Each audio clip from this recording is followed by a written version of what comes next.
Muito bem, Gênesis capítulo 2, do verso 15 ao verso 17, diz assim: E o Senhor Deus tomou o homem e o colocou no jardim do Éden, para que o homem o cultivasse e guardasse. Então o Senhor Deus ordenou ao homem: Podes comer livremente de qualquer árvore do jardim, mas não comerás da árvore do conhecimento do bem e do mal, porque no dia em que dela comeres, com certeza morrerás. Amém? Vamos orar mais uma vez? E uma coisa que eu tenho sentido falta é das crianças com Bíblia. Muitas já são alfabetizadas, tá? Uma Bíblia não custa muito caro, com 10, 15 reais dá para comprar uma Bíblia. Seria muito interessante que as crianças, sobretudo aquelas que têm celular já, né? Tem como baixar a Bíblia para o celular, tá? É bom que a gente incentive a garotada a ler a Bíblia, não somente no culto, mas em casa também. Vamos orar. Deus amado, obrigado pela Tua palavra, obrigado por este registro do que o Senhor fez na criação.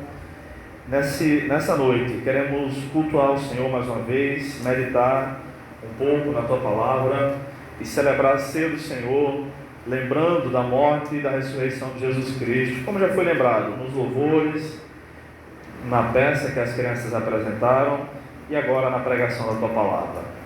Que o Senhor abra o nosso coração para receber a Tua palavra com alegria, Senhor, em nome de Jesus. Amém. Meus irmãos, estamos falando sobre a adoração e os 5 sentidos humanos.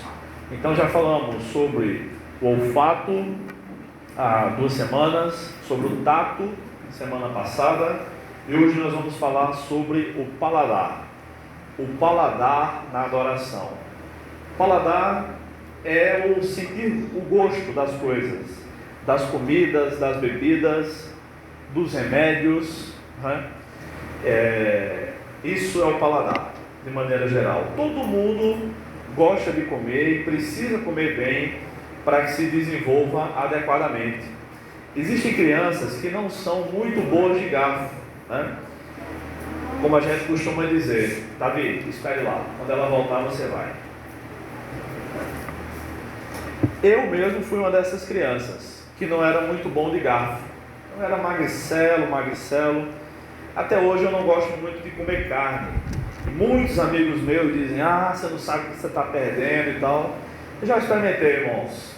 Tudo quanto é tipo de carne eu já experimentei. E peixe, já experimentei. Não gosto mesmo.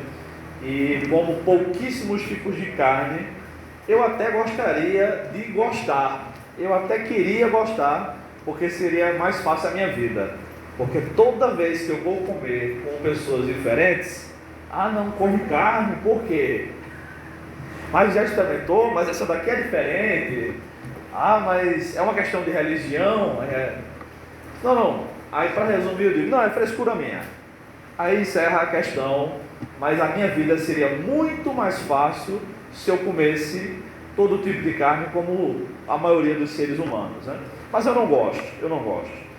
O paladar, junto com o aroma e a visão e as palavras que foram ditas pela serpente, aguçaram a curiosidade de Adão e Eva, e eles comeram do fruto proibido.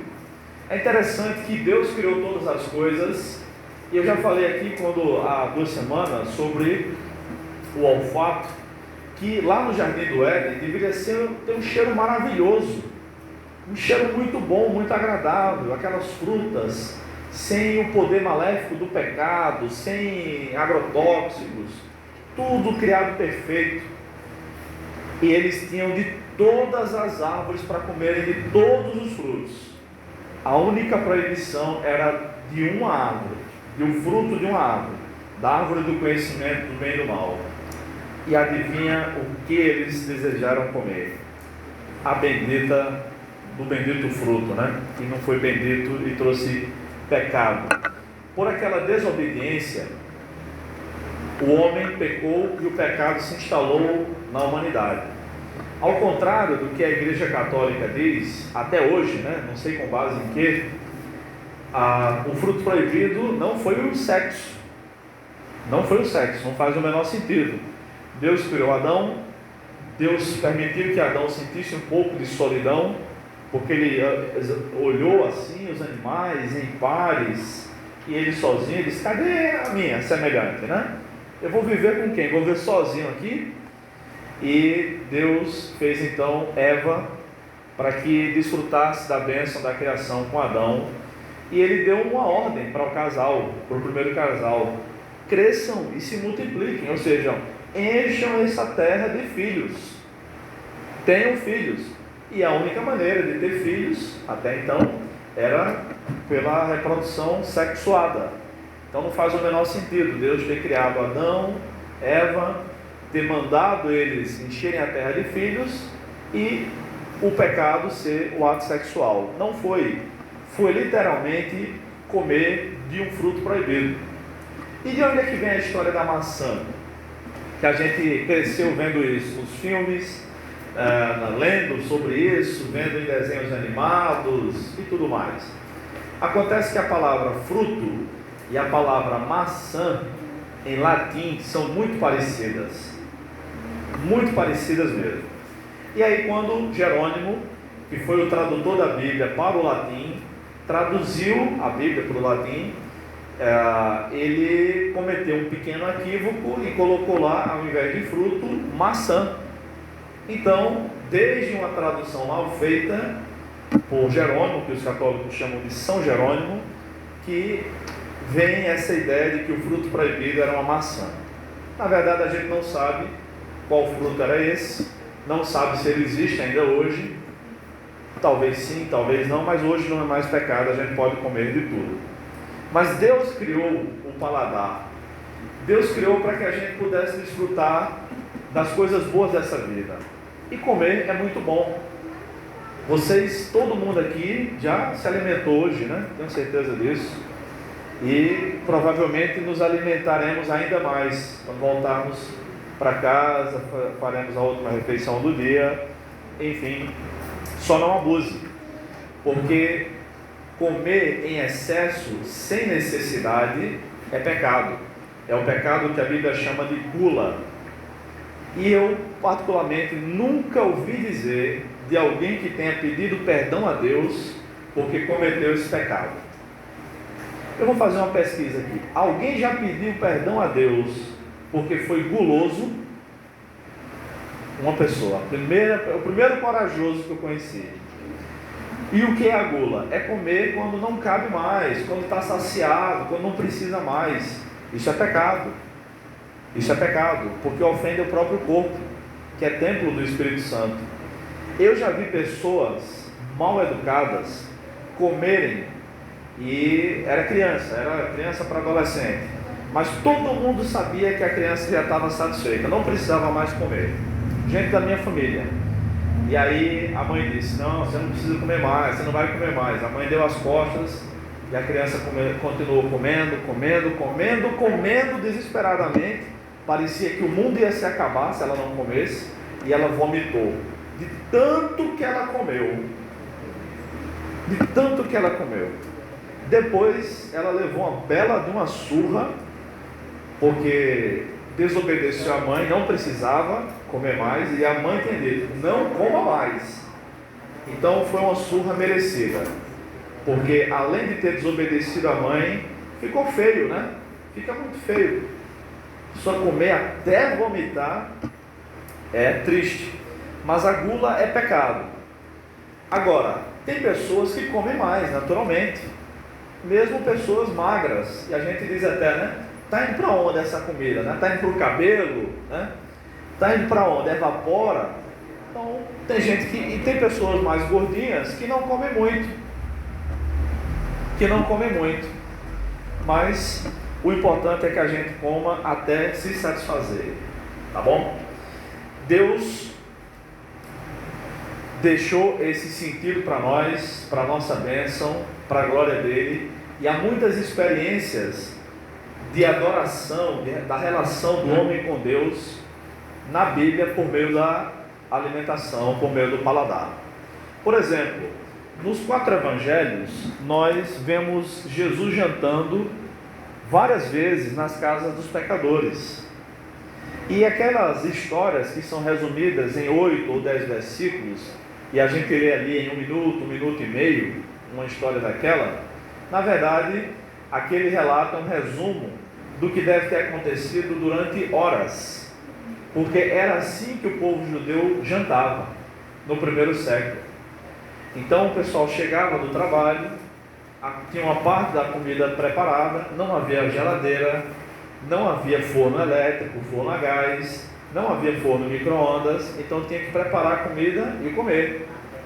E a mulher ou as mulheres da casa preparavam um pouco de comida, vamos dizer assim, a entrada, e o pessoal ia comendo, ia conversando, a família ia conversando, ia contando as histórias da sua adolescência, da sua juventude, para os filhos, ia conversando sobre o que aconteceu naquele dia, sobre como foram os negócios no trabalho, sobre o que aconteceu no dia na escola, enfim. E aqueles jantares que Jesus participou de diversos deles, duraram horas, 3, 4, 5 horas. Então, eles faziam um pouco de comida, comiam, conversavam, depois vinha uma segunda remessa, e aí eles comiam mais um pouco, e às vezes vinha ainda uma terceira remessa. Isso levava horas. É claro que hoje em dia a gente não tem tempo mais para isso, mas é preciso que a gente esteja atento para que as nossas refeições não sejam somente um ato de engolir a comida e deixar que o corpo faça o resto. Às vezes é necessário, numa situação urgente, a gente está trabalhando, precisa comer muito rápido, ou está numa viagem, a gente para numa viagem para tomar um café, comer uma tapioca lá no Irmão Firmino, né? E come rapidinho e segue viagem. Mas no dia a dia a gente não pode deixar que isso aconteça. Cada vez que a gente come, cada vez que a gente se alimenta, a gente deve se lembrar que Deus proporcionou tudo aquilo para a gente. E não é só a comida que está pronta ali, não é só o fato de ter o dinheiro para comprar comida, é o fato de ter saúde para poder comer também. Quantas pessoas ricas estão internadas nos hospitais Brasil e mundo afora, ricas, mas ricas de verdade, que dinheiro não é problema para eles há muitos anos, e não podem comer, estão comendo, se alimentando com sonda, sem poder sentir o gostinho da comida. E às vezes a gente tem, geralmente, na maioria das vezes a gente tem a oportunidade, o privilégio de poder até escolher o que é que vai comer, e a gente faz a refeição como se estivesse fazendo qualquer outra coisa mecânica. Mas é importante que a gente saiba dar graças a Deus pelo alimento e pelo privilégio de poder se alimentar. Porque tem gente que tem alimento, mas não pode comer, e tem gente que pode comer, mas está passando fome porque não tem dinheiro para comprar. Graças a Deus nós temos os dois, pouco ou muito dinheiro, pouca ou muita comida, mas nós temos. Então é importante que demos graças a Deus por isso. Hoje, tratando sobre o paladar na adoração, eu escolhi seis exemplos bíblicos da relação entre o paladar e a adoração a Deus. O primeiro deles é a celebração da Páscoa. Páscoa significa passar ou passagem. A Páscoa foi instituída por Deus quando Deus estava usando Moisés e Arão para libertar os hebreus do cativeiro no Egito, da escravidão no Egito. E aí, daquelas 10 pragas, a última delas foi a morte dos primogênitos. E aí o anjo da morte, a Bíblia diz, lá no livro de Êxodo, capítulo 11,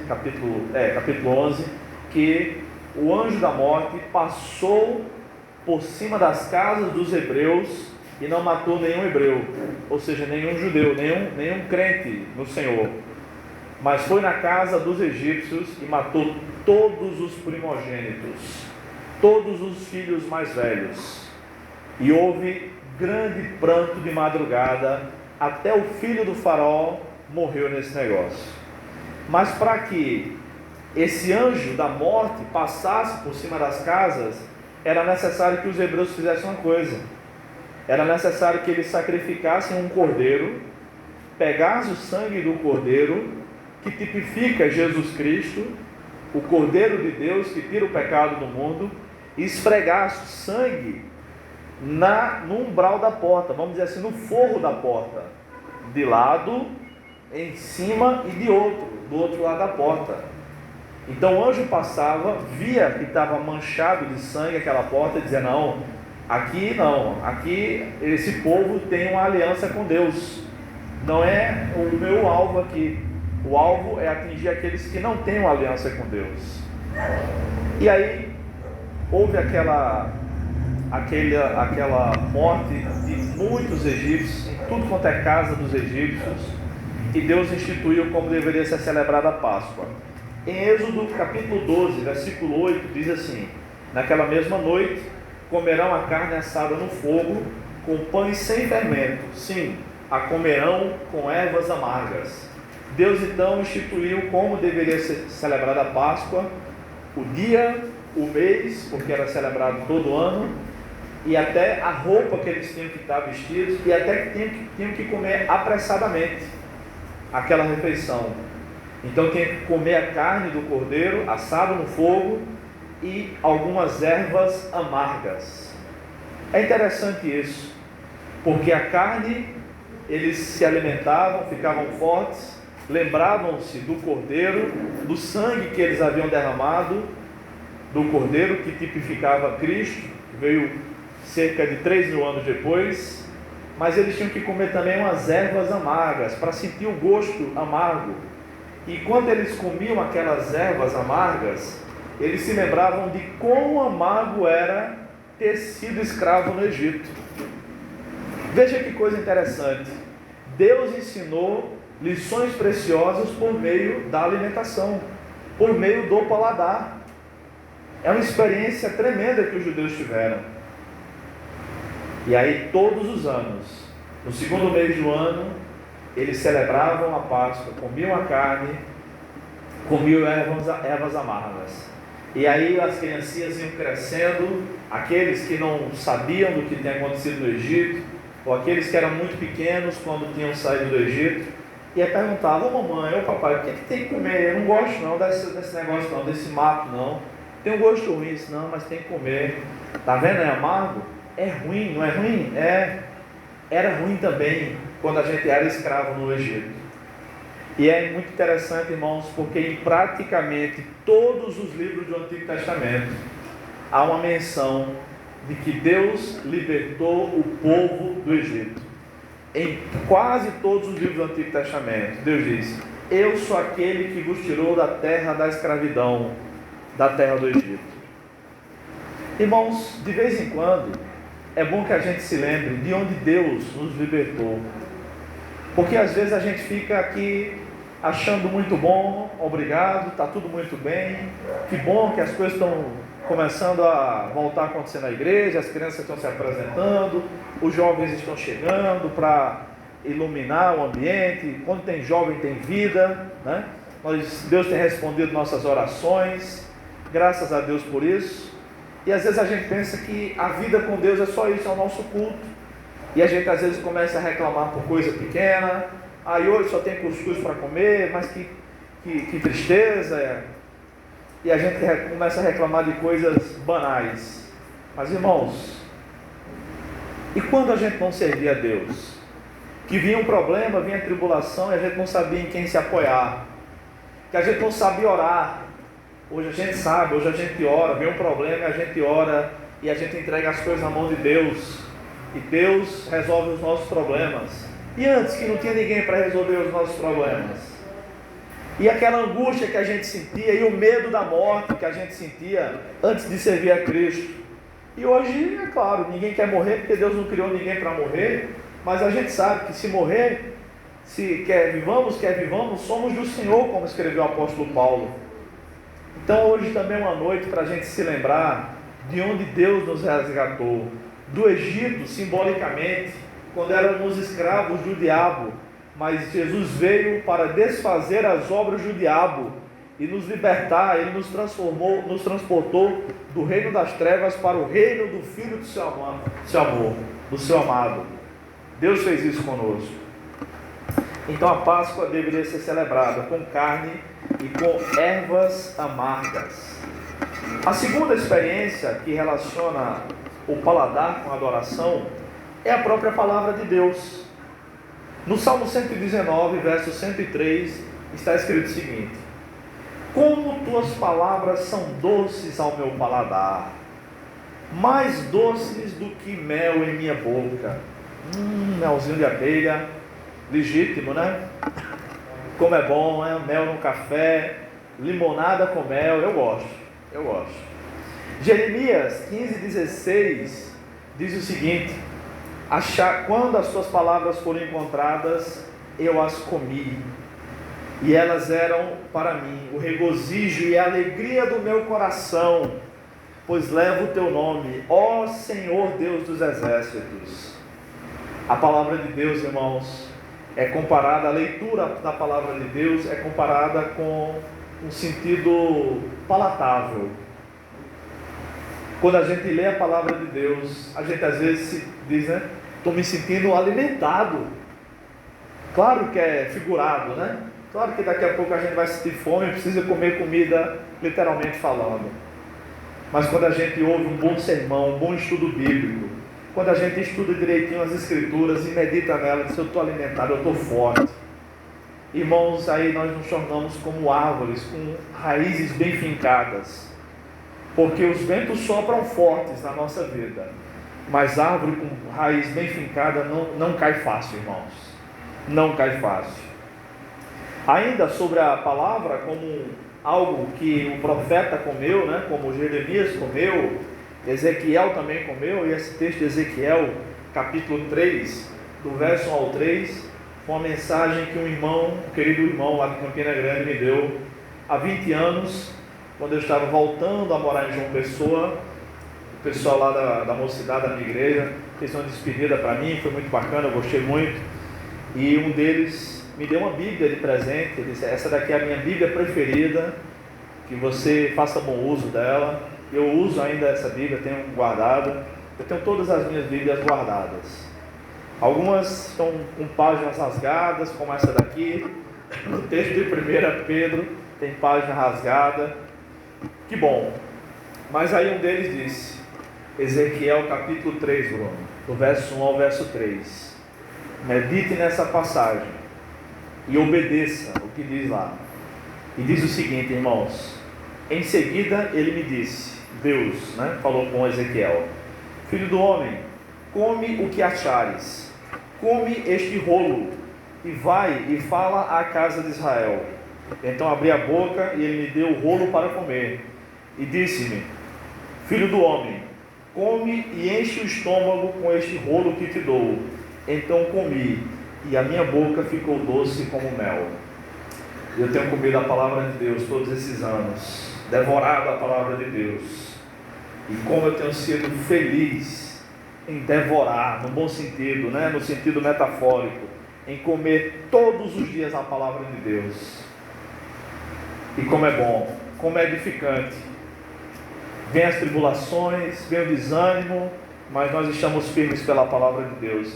Foi uma experiência como se ele tivesse visto um bolo de rolo, né? Um rocambole. Come esse rolo da lei. Porque a Bíblia não era um livro assim encadernado nessa época. Eram rolos horizontais de papiro ou de pergaminho. Geralmente de pergaminho, que era couro de ovelha nova ou de boi novo, né? Porque o couro é mais fino, mas se transformou naquela visão como algo que podia ser comido. Porém, as palavras dos homens também podem ser doces para a nossa alma. A Bíblia diz que a palavra tem poder, mas não no sentido criativo. Não é eu digo e vai acontecer, ou eu não digo e não vai acontecer. Não é isso.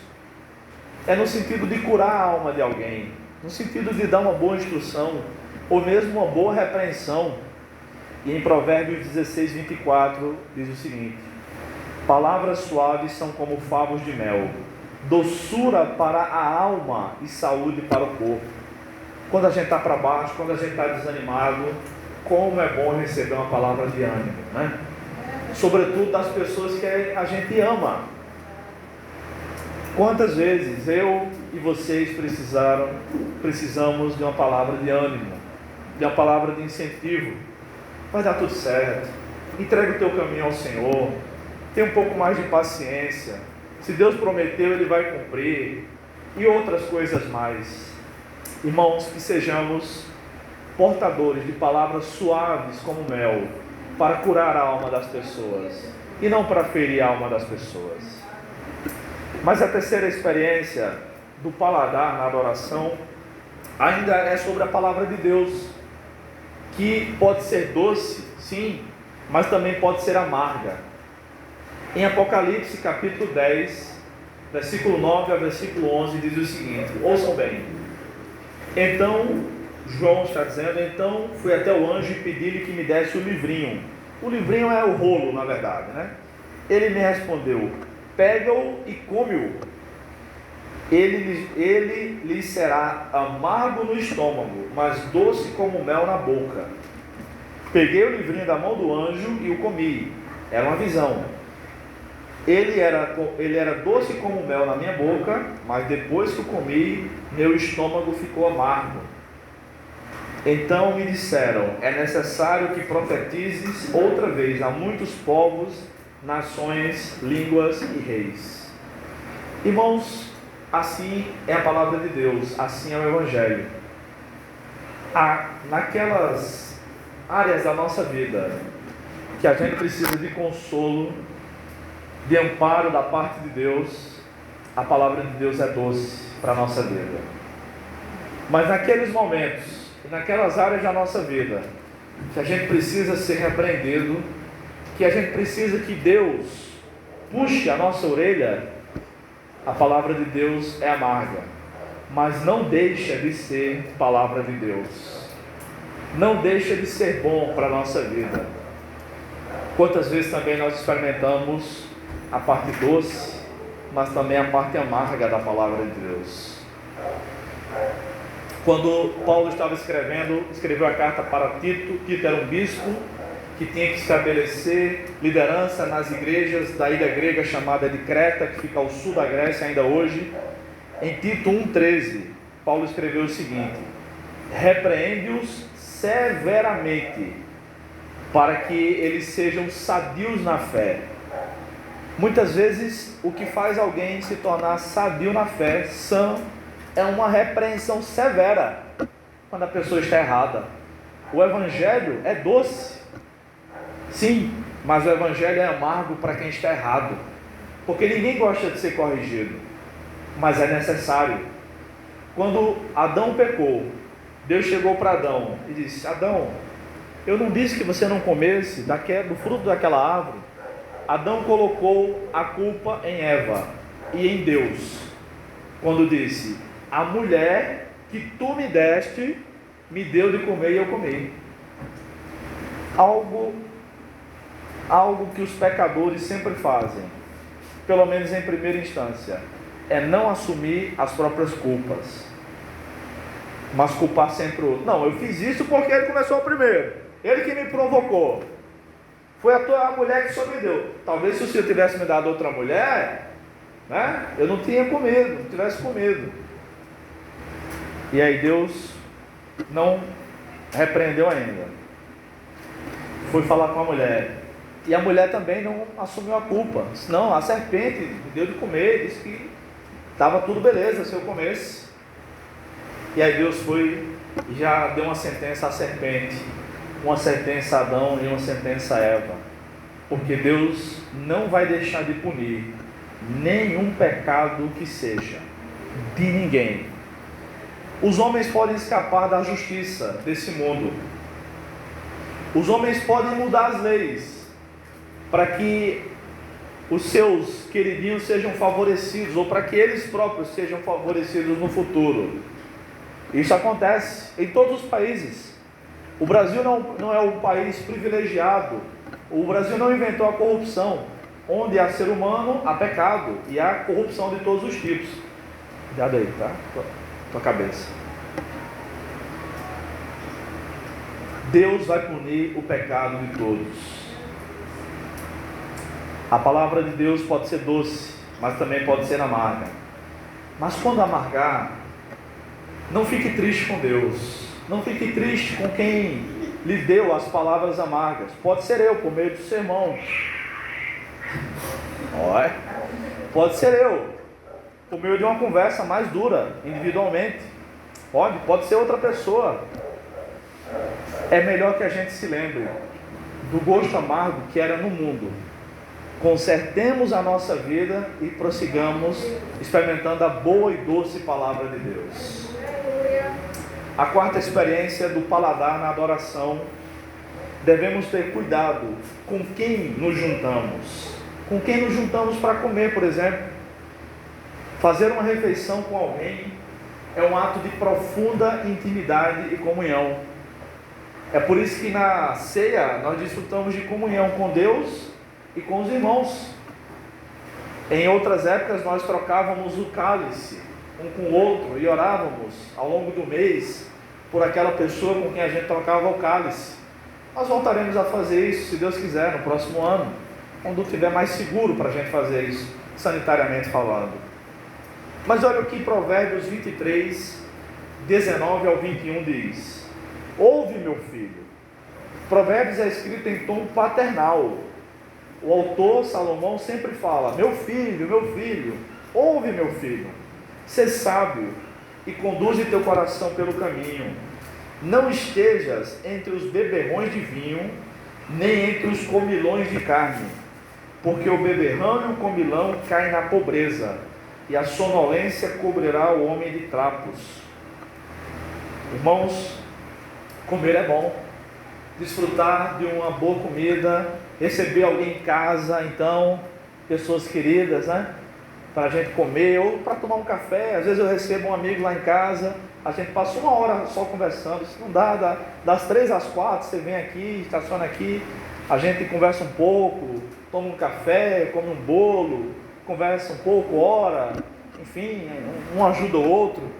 É uma bênção, é uma bênção. Agora, com quem a gente tem sentado à mesa?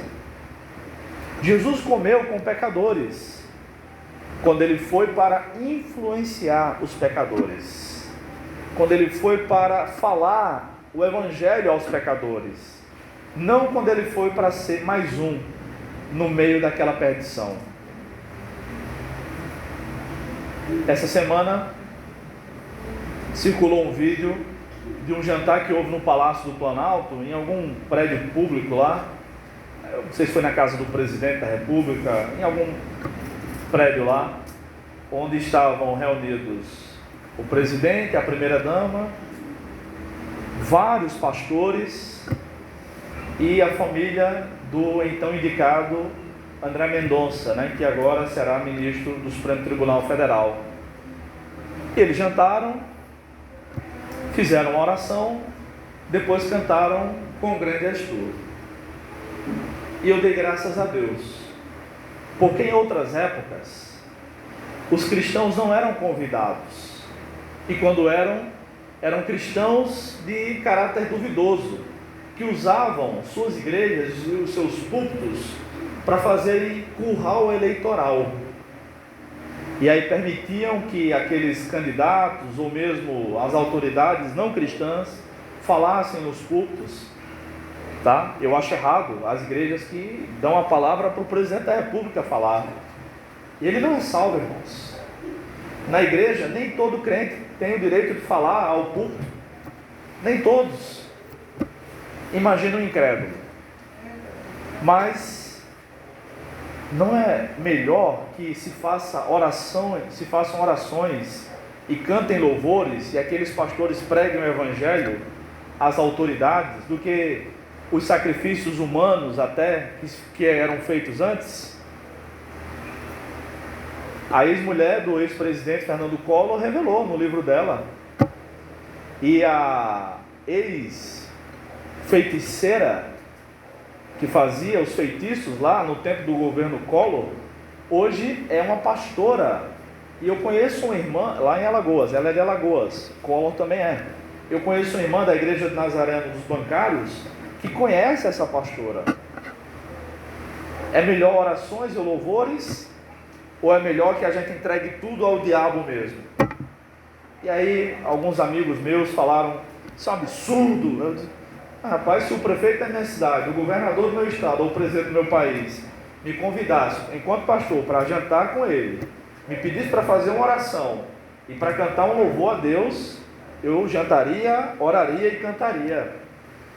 E alguns disseram assim, mas mesmo se fosse fulano, gente que eu não gosto na política, qualquer um, eu jamais perderia uma oportunidade dessa para pregar o Evangelho. Jamais. Como também jamais daria o microfone para qualquer um deles falar aqui nessa igreja. Claro que eles não virão aqui. Nós somos uma igreja pequena e pobre, financeiramente falando. Mas se viessem, seriam apresentados, oraríamos por eles, mas passar a palavra para eles, jamais. Jamais. Com quem nós temos desfrutado de comunhão palatável?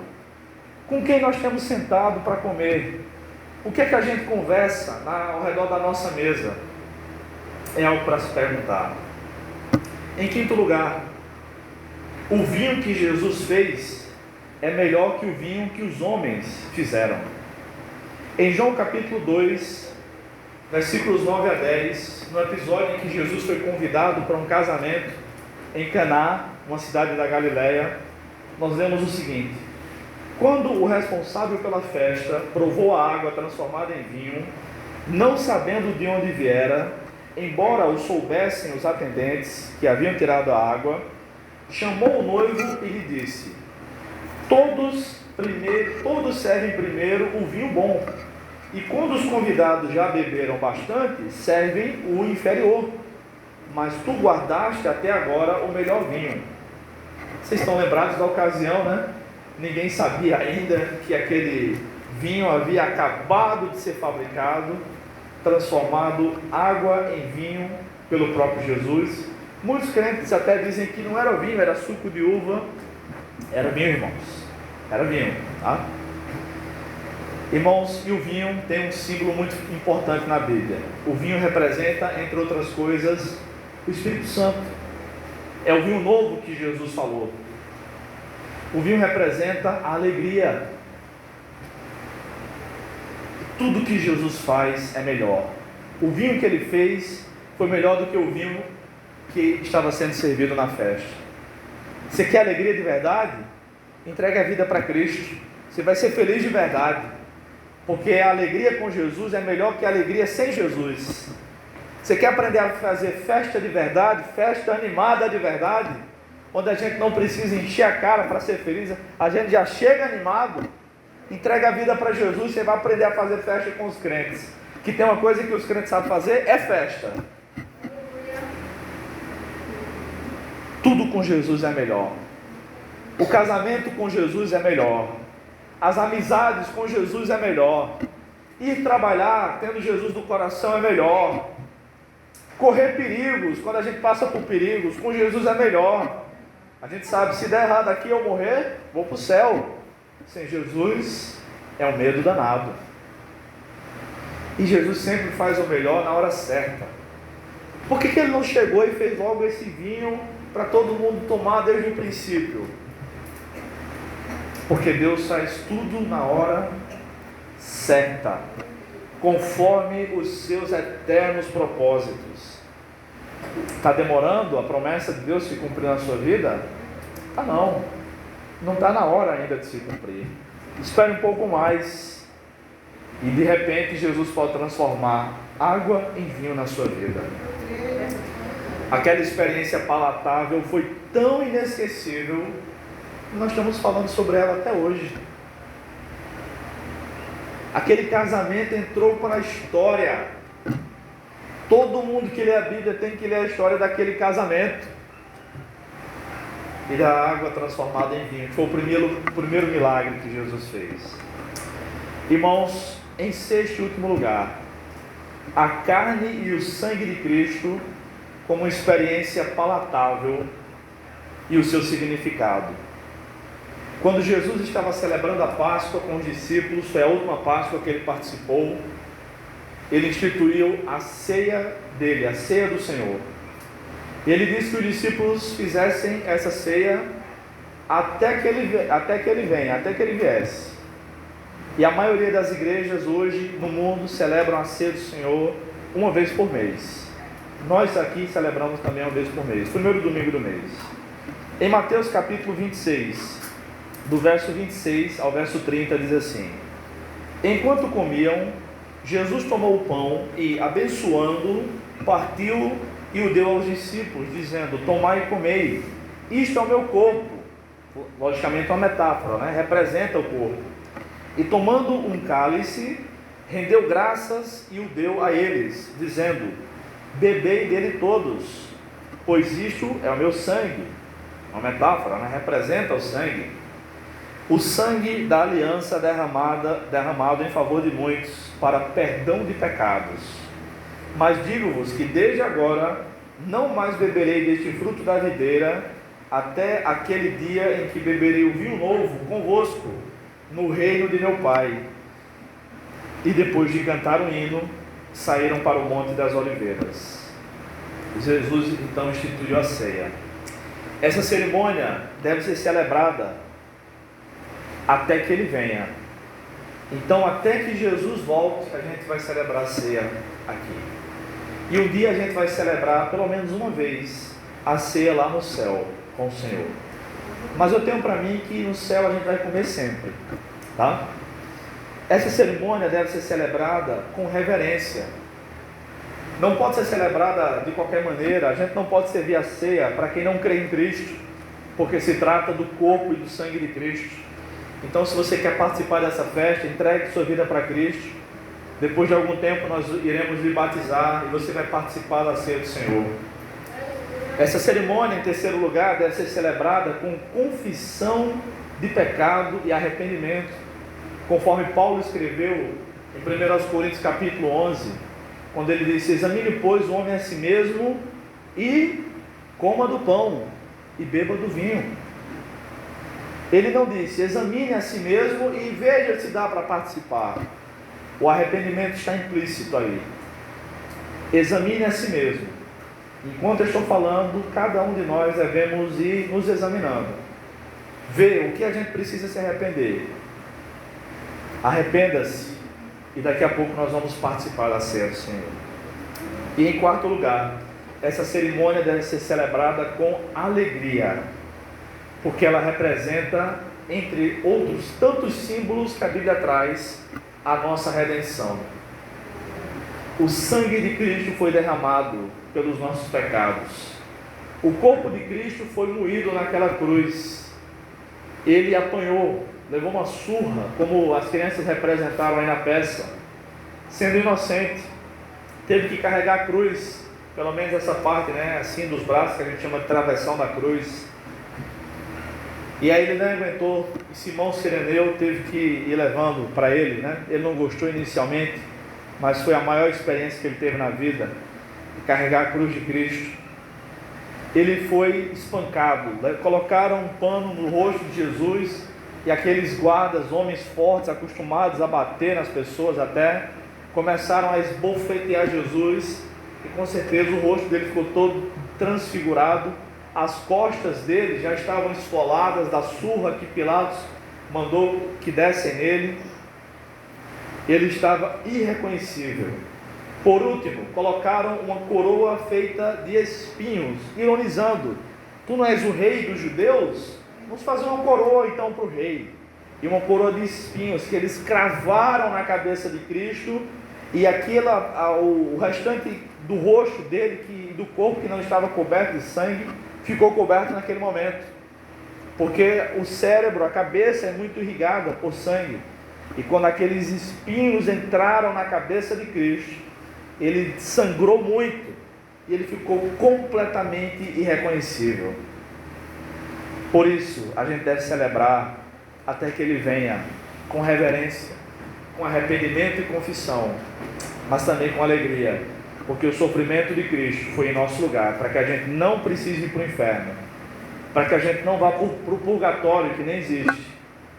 Para concluir, irmãos, Deus criou o paladar, para a bênção da existência humana, e por meio dele podemos ter muitas experiências com Deus e com o nosso semelhante. Como é bom encontrar pessoas queridas e comer com elas, não é verdade? Como é bom nos alimentar também espiritualmente. Como é bom participar da ceia do Senhor, e nós já vamos participar em poucos minutos. Como é bom poder ter o que comer. Irmãos, tantas pessoas estão passando fome. Nossa atitude diante disso deve ser duas, pelo menos: de gratidão a Deus, porque nós temos o que comer, e de misericórdia para com aqueles que não têm o que comer. Uma aplicação geral dessa mensagem pode ser a seguinte: como tem sido nossa relação a Deus, a nossa relação com Deus, por meio do paladar? Simbolicamente, temos nos alimentado da palavra, que é mais doce que o mel, ou nós temos desprezado a leitura bíblica diária? Eu falo, toda semana eu digo: leia a Bíblia e ore, leia a Bíblia e ore. Eu sei que alguns leem e oram, pode ser que alguns não leem a Bíblia, nem oram, mas eu vou dizer um negócio para vocês: eu não saio perdendo nisso não. Quem sai é quem não lê a Bíblia e não ora. Eu leio a Bíblia e oro todos os dias, há mais de 20 anos, e todos os dias eu estou alimentado pela palavra de Deus, e quem faz a mesma coisa também está alimentado. O amargor da palavra de Deus no estômago tem servido para transformar nossa vida, para o nosso arrependimento? Temos compartilhado com outros esse alimento que gera vida eterna?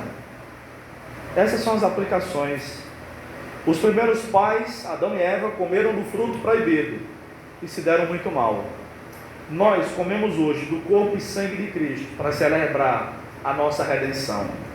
Precisamos levar também essa mensagem a todo ser humano da terra, e que Deus tenha misericórdia de nós. Amém? Vamos orar mais uma vez. Eu quero chamar os irmãos do louvor, já podem se dirigir para nós cantarmos um hino. Quero chamar também a irmã Ângela e o irmão Eduardo, que vão me ajudar na distribuição da ceia. Pai amado, obrigado por esse momento. Nós queremos te agradecer, porque o Senhor é bom e o teu amor dura para sempre. Nessa hora consagramos a ti os elementos da ceia do Senhor e te pedimos, Pai, que essa mensagem fique trabalhando, perturbando a nossa mente durante toda a semana. Obrigado pelo sangue de Cristo, obrigado pelo corpo de Cristo. Nós queremos celebrar este culto e essa ceia diante do Senhor, sem pecados, remidos pelo teu sangue, Senhor, em nome de Jesus. Amém.